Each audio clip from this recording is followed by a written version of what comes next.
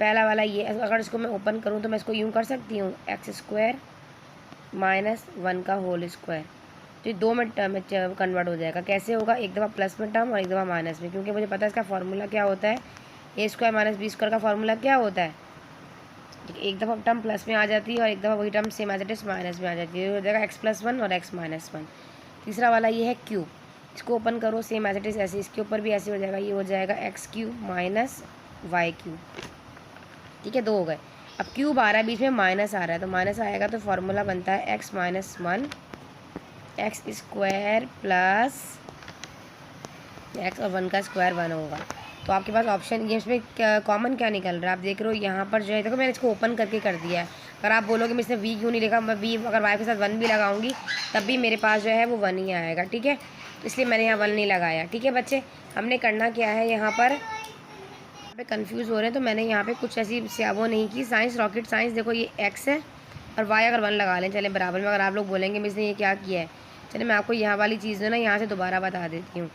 देखें ये वाली चीज़ मैं आपको दोबारा यहाँ से बताती हूँ, अगर आप लोगों को कि थोड़ा सा इशू ना हो। तो देखो होता है ऐसा है बच्चे, आपने करना ये होता है यहाँ पर, देखो यहाँ से x³ वाली चीज़ दोबारा बताती हूँ। देखो ये है ना x³ माइनस 1, तो इसको मैंने कैसे ओपन किया, मैंने किया है ये x³ है और ये 1 का क्यूब है, ऐसे ही है। अब मुझे इस फार्मूला के अकॉर्डिंग x-1 x² x के ऊपर बाहर स्क्वायर आएगा, ठीक है, प्लस x AB लगा लें, x वाई टर्म जो भी लगाएं, और ये 1 का स्क्वायर। डायरेक्ट इसलिए किया था कि इसको मल्टीप्लाई करूँगी तो x ही आएगा, 1 का स्क्वायर तो 1 ही होता है, इसीलिए मैंने यहाँ पर डायरेक्ट कर दिया था। तो परेशानी वाली बात तो नहीं है ना। ठीक है जी, हमें हाईएस्ट कॉमन फैक्टर निकाला है। इन दोनों में फैक्टर क्या कॉमन थे, दोनों के बाद x-1 आ रहा था, तो x- जो कॉमन आ रहा होता है वही हाईएस्ट कॉमन फैक्टर होता है, तो ग्रेटेस्ट कॉमन डिवाइज़र भी कहते हैं।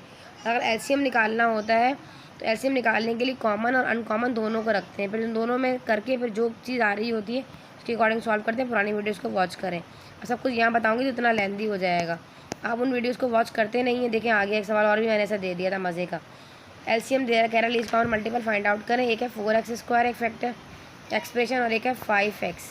अच्छा, जिसको ब्रेक करो, स्मॉलेस्ट ब्रेक में ब्रेक करना है, 2 × 2 4 हो गया, और x² है तो x और x में ब्रेक करो, क्योंकि नीचे वाले के पास सिर्फ x है और 5x है। देखो ऐसे करके सिर्फ मैंने यहाँ से x उठा लिया है। अब कॉमन फैक्टर मेरे पास क्या आ रहा है, अगर मैं कॉमन फैक्टर की बात करती हूँ वो है x, और मल्टीप्लाई अनकॉमन फैक्टर करती हूँ, अन लगा लेती हूँ और कॉमन फैक्टर। अनकॉमन फैक्टर 2 × 2 4, 4 को 5 टाइम मल्टीप्लाई करो तो क्या आता है 20, और ये एक x भी बचा हुआ है बेचारा, तो यहाँ पे 20x आ जाएगा। इन दोनों को आपस में मल्टीप्लाई कर लो तो 20x² आ जाएगा। ठीक है जी, इसका राइट ऑप्शन 20 जो है ना वो x² था। तो आप देख रहे हैं 20x² कहाँ आ रहा है। आप लोगों ने जो है पता नहीं क्या क्या धमाल डाले हैं वहाँ पे, अजीब अजीब से ऑप्शन पता नहीं कहाँ कहाँ से लेकर आते हैं, समझ ही नहीं आता। याद रखिएगा MCQ का पोर्शन जब आपका एग्जामिनर सॉल्व कर रहा होता है ना, चेक कर रहा होता है, जैसे मैंने चेक किया आपका, अगर आपके MCQ सारे सही हैं और आपके कॉन्सेप्ट ठीक है तो फिर मैं पता क्या करती हूँ, अगर कोई बाई मिस्टेक, अगर आपको बाई चांस अगर आपका कोई सवाल ऐसा है जो आपने किया छोटी सी माइनर मिस्टेक की वजह से आपका आंसर गलत आ रहा था, लेकिन मैं आपको पूरा नंबर दे दूँगी, तो एग्जामिनर देखेगा यार इसका MCQ तो बिल्कुल ठीक है भाई, और ये बच्चा जो है बिल्कुल इसके कॉन्सेप्ट क्लियर है, तो इतना माइनर सी मिस्टेक इसने यहाँ की तो नंबर पूरे दे दो। अगर MCQ टेढ़े मेढ़े तुक्के मारे हैं और वहाँ जाके सही किया, समझ जाएगा कि इसने छापा हुआ है कहीं ना कहीं से। तो एग्जामिनर को ज़रा ना बेटा आप लोग जो है हल्का नहीं लिएगा, वो उनके पास एक्सपीरियंस होता है पेपर चेक करने का। ठीक है जी, एक नज़र में पता चल जाता है इसका आंसर क्या आएगा। सोल्यूशन सेट फाइंड आउट करना है। यहाँ पर ये 3 एब्सोल्यूट वैल्यू ऑफ x दिया गया है, मॉडुलस दिया गया है ना, मॉडुलस जब मॉडुलस हटाते हैं तो क्या करते हैं, एक दफ़ा प्लस में आती है वैल्यू और एक दफ़ा माइनस में आती है। देखो ऐसे जब इसको हटा दोगे यहाँ से रूल है तो ये हो जाएगा 3x - 5 = +-4। एक दफ़ा +4 होगा और एक दफ़ा -4 होगा, कर देख लीजिएगा, अब सारा कुछ बता दूँ यहाँ पे मैं आप लोगों को। ये हो जाएगा +4 और सेकंड जगह पे हो जाएगा 3x - 5 = -4। अब पहले तो ये वाला 5 उधर चला जाएगा, डायरेक्ट कर रही हूँ, ठीक है, 5 वहाँ जाएगा, +5 हो जाएगा, तो 5 4 हो जाएगा 9, डायरेक्ट बता रही हूँ। और ये 3 मल्टीप्लाई में जब डिवाइड में जाएगा तो 3 1 3 3 3 9 आ जाएगा। तो फर्स्ट वाला जो सोल्यूशन सेट है, x की वैल्यू यहाँ आ रही है 3, यहाँ लिख लो जी। दूसरे वाले में क्या आएगी, ये वाली सेम एज इट इज़, ये -4 है, ये +5 वहाँ जाएगा तो ये +5 हो जाएगा। 5 में से 4 जाएगा तो 1 बचेगा, साइन बढ़े की आएगी, और बड़ा जो है 5 है, 5 के साथ प्लस लगाया इसलिए प्लस लगाया, ये मान, और ये वाला 3 मल्टीप्लाई में तो यहाँ के डिवाइड में हो जाएगा, तो x की वैल्यू आ जाएगी 1/3। डायरेक्ट बता रही हूँ, जल्दी टाइम नहीं है जी। बहुत ज़्यादा लेंदी हो जाती है, फिर एक्सपोर्टिंग में इतना प्रॉब्लम क्रिएट करता है, मोबाइल 1 मिनट के लिए बंद नहीं कर सकती। आपको पता है सारा वाईफाई डेटा बंद करके वीडियो बना रही होती हूँ, बच्चों के ढेर मैसेज आ रहे होते हैं, डिस्टर्बेंस होती है। ठीक है, यहाँ तक समझ आ गया आप लोगों को। तो हमारे पास सोल्यूशन सेट की जो वैल्यू आ रही है ना बच्चे, वो आ रही है एक में 0, sorry I am really sorry, एक में 3 और एक में 1/3। तो 3 और 1/3 कहाँ आ रहा है? ऑप्शन 2 में आ रहा है आई थिंक। ये देखो जी, ये वाला राइट ऑप्शन था, आप लोगों ने पता नहीं क्या किया था। अच्छा जी, अब ये सोल्यूशन सेट फाइंड आउट करना। याद रखें, मैंने आप लोगों को 1000 बार बताया है बच्चे, अगर बहू बैठा है, क्या बताया मैंने आप लोगों को? मैंने आप लोगों को बताया है कि अगर इज इक्वल्स टू के इस तरफ बहू बैठा है। देखो यहाँ पे बहू का क्या मतलब है, बच्चों को डराने के लिए हम कहते हैं ना बहू बैठा हुआ है। कोई भी वैल्यू में अगर इधर इक्वेशन है, ये आपके पास माइनस में इधर आ जाती है, कोई भी वैल्यू। यहाँ 7 था, सोल्यूशन सेट होना था एम्प्टी, आंखें बंद करके नो सोल्यूशन, डायरेक्ट आप लिखोगे एम्प्टी सेट है। ठीक है जी, आगे आ जाइए, ऑर्डर पेयर फाइंड आउट करना है। ऑर्डर पेयर कैसे निकालते हैं आप सबको पता है। जब आप ऑर्डर पेयर फाइंड आउट कर रहे होते हो तो आपके पास इस तरीके से एक्स एंड वाई कुछ ऑर्डर पेयर होते हैं। देखो अब ये ऑरिजिन पॉइंट होता है 0, ये एक्स पॉजिटिव है, ये वाला एक्स जो है वो नेगेटिव है। इसी तरह ऊपर वाला वाई पॉजिटिव है और नीचे वाला वाई जो है वो नेगेटिव था। अब यहाँ पर एक्स की वैल्यू भी पॉजिटिव आएगी, इस जगह पे जो भी पॉइंट पे लाई करेगी ना, इधर और इधर, इन दोनों पर। इसका मतलब है एक्स भी पॉजिटिव है और वाई भी पॉजिटिव है, तो ये फर्स्ट क्वाड्रेंट होता है।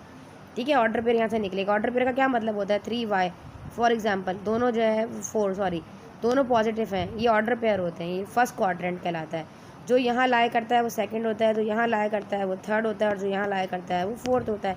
सेकंड में क्या होता है? एक्स तो नेगेटिव होता है पर वाई पॉजिटिव होता है। ठीक है, कुछ भी लगा रहे हैं, फॉर एग्जांपल -3 दे रहा है और 4 दे रहा है, तो आप समझ जाओगे पहला वाला माइनस है, दूसरा वाला पॉजिटिव है, तो सेकंड क्वाड्रेंट है। इसकी वीडियोज़ मैंने बहुत दफ़ा बनाई हैं, आप लोग मेरे MCQs देखें जाके, आप लोगों को समझ आ जाएगा। ये भी देखें, दोनों माइनस होंगे क्योंकि एक्स भी नेगेटिव है और वाई भी नेगेटिव है, तो ये क्या है? थर्ड क्वाड्रेंट है। अगर यहाँ पर वाई एक्स पॉजिटिव है, वाई नेगेटिव है, तो क्या है? फोर्थ क्वाड्रेंट है। इस जगह पे लाई करेगा तो फोर्थ क्वाड्रेंट होगा जी जनाब। तो इसमें क्या था सवाल, देखें ना आपके पास, ये -5 और -3 दोनों माइनस है, तो क्या आना था? दोनों माइनस है, थर्ड क्वाड्रेंट आना था। पता नहीं 2 क्वाड्रेंट क्या, सेकंड क्वाड्रेंट कैसे लिखा है भाई? The 2 coordinate axis intersect at the angle of, क्या आएगा? 90 डिग्री, सिंपल सी बात है। ठीक है जी, आ जाइए। The solution set of 4x² - 16 is equals to 0 को सॉल्व करना था। कैसे सॉल्व करोगे? 4x² - 16 is equals to 0। पहले आ जाएगा 4x², 16 को बोलेगा चलो भाई मेरे पास से हटो, ये माइनस का वहाँ चला जाएगा, पॉजिटिव 16 हो जाएगा। अब x² करेगा चलो भाई आप भी मेरे पास से हटो, यहाँ मल्टीप्लाई में है, यहाँ जाकर डिवाइड में जाएगा, 4 1 ज़ा 4, 4 4 ज़ा 16। अब क्या है इसके ऊपर? स्क्वायर। x² को बोलेगा चलो भाई हटो, स्क्वायर हटाना होता है तो क्या लगाते हैं? Taking root on both side, direct लगा दो रूट यहाँ पे, ये इससे कैंसिल हो जाएगा 4। ठीक है, अब ये 4 है अंदर, हमें पता है जब रूट हटाते हैं तो हम क्या करते हैं? प्लस माइनस लगाते हैं। कह स्माइल आपकी बात, आप अगर वीडियो देख रही हैं तो आपका पूरा मैंने 1 नंबर काटा है यहाँ से, आपने पूरा थ्योरी का पूरा पेपर किया अल्हम्दुलिल्लाह पूरा, लेकिन आपने जब वहाँ पे 7 जो 49 आ रहा था, ऐसे करके मैं आपको बताऊँ आपकी मिस्टेक क्या थी। जब अंडर रूट हटाते हैं ना, अंडर रूट हटाने के बाद प्लस माइनस लगाया जाता है, तो प्लस माइनस 7 आंसर आना था। जैसे कि अब ये 4 है, ठीक है, अभी अंडर रूट हटाऊंगी ना इसका, तो क्या आंसर आएगा? दोबारा बताती हूँ, किच्छी बिच्छी हो गई भाई यहाँ, तो दोबारा बताती हूँ। तो यहाँ जो है ना, ये देखें ऐसे, अब ये 4 है, रूट लगाया है मैंने, इसको मुझे पता है पेयर बन जाता है तो बाहर आ जाता है, 2 × 2 बनेगा ना पेयर, तो बाहर आएगा तो क्या हो जाएगा? 2 आएगा, पर प्लस माइनस 2 आएगा एक्स की वैल्यू। आपने वहाँ पर ये किया था कि वहाँ पर मैंने 49 आंसर आया था, आपने एंड में क्या किया? जस्ट 7 लिख दिया, तो 7 आपका गलत हो गया, 1 नंबर पूरा मैंने यहाँ से काट लिया। आपको प्लस माइनस 7 लिखना चाहिए था। इकरा इस्माइल जो भी बच्ची है वो यहाँ से अपनी गलती को देख ले। और एक और बच्ची थी मेरी रुमैसा, अल्हम्दुलिल्लाह अरसला, उस बच्ची ने पीछे का पेपर दिया था, तो उनकी भी पिछले साल यही एक मिस्टेक थी, तो उनका 1 नंबर कटा था, 74.5 मार्क्स आए थे, इसी एक इसकी वजह से 0.5 कट गया था। उनका नाम भी यहाँ पर ले लेती हूँ, याद रख, मैं बच्चों को भूलती नहीं हूँ, जो मिस्टेक होती है वो मुझे याद रहती है। अच्छा जी, इसका राइट ऑप्शन पता है क्या आना था? क्या आना था? +-2 आना था। और वो कहाँ है +-2 जनाब? वो ये रहा +-2, ये देखो यहाँ पर आ रहा है ऑप्शन 2 में। आगे आ जाइए, solution set of 3x² is equal 3 power of x is equals to 9। बहुत ही सिंपल है, 3 के ऊपर पावर x है और यहाँ पर 9 है, बेस सेम कर दो, यहाँ पर 3 का स्क्वायर करूँगी तो 9 हो जाएगा और 3x। देखो जब हमारे पास बेस सेम होती है तो ऊपर वाले जो एक्सपोनेंट होते हैं वही हमारा क्या होता है? आंसर होता है। x की पावर आनी थी 2, तो बच्चों ने क्या किया? पता नहीं जी जनाब, जिसने जो किया